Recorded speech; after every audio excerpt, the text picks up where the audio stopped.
வந்து பராயோனித்யமச்சுத பதாம் விஜயக்மருக்ம திரணாயமேனே அத்வத்குர பகவதோத்ததகைகதிந்த மாதாபிதாயபதேற்றப்பட்டது இந்த ஹம்சமானது. இந்த ஹம்சமானது சரத்காலம் முழுவதும் உள்ள இந்த பௌர்ணமி நிலவில் ஒளியுடன் கூடியதாக இருப்பதால் மிகவும் வெண்மையுடன் உள்ளது. அதனுடைய நடை கேட்கவே வேண்டாம்.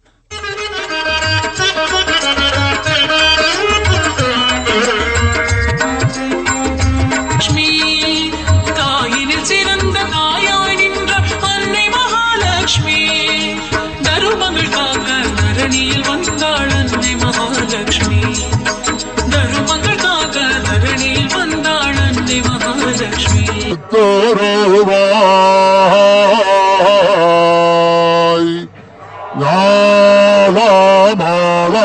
நாடக்கு காந்த ஆவா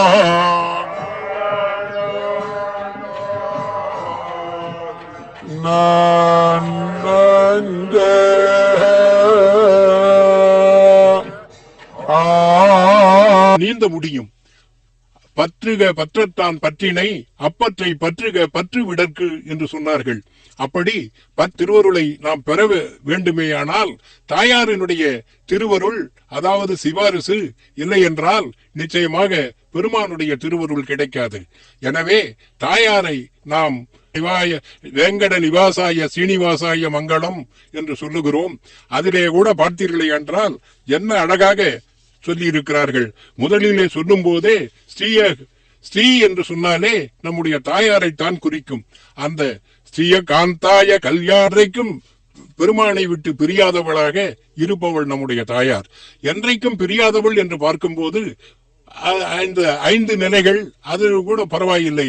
அதிலே விபவம் என்று சொல்லப்படுகின்ற அந்த அச்சாவதார மூர்த்தி விபவம் என்றெல்லாம் சொல்லப்படுகின்ற நிலையிலே சரியாசனம் வைத்த தாய் அவள் சரஸ்வதி. கலைமகள் என்ன செய்வாளாம்? அரசரோடு என்னை சரியாசனம் வைத்த தாய் என்று சொல்லுவார்கள்.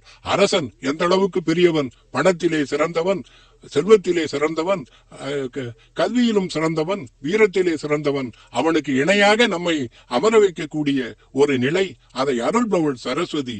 அந்த சரஸ்வதியாகவே இங்கு மாறி, கலைமகளாகவே இங்கு மாறி, அதுவும் அன்னவாகனத்திலே, கலைமகளுடைய வாகனம் அன்னவாகனம், அந்த வாகனம் செய்து நமக்கு அருள் செய்து கொண்டிருப்பவள் நம்முடைய தாயார்.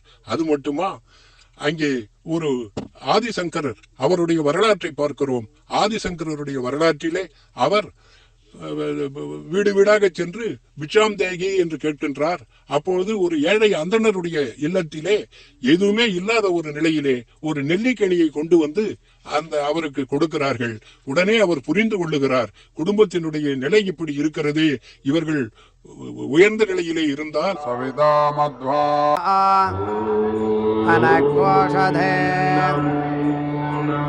रायस्वेन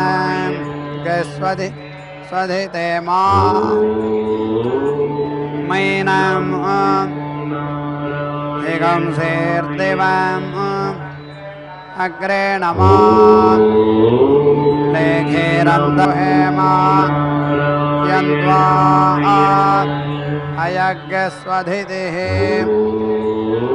स्वधितिरिति स्वधितिः प्रणिनाय महते महते सौभगाय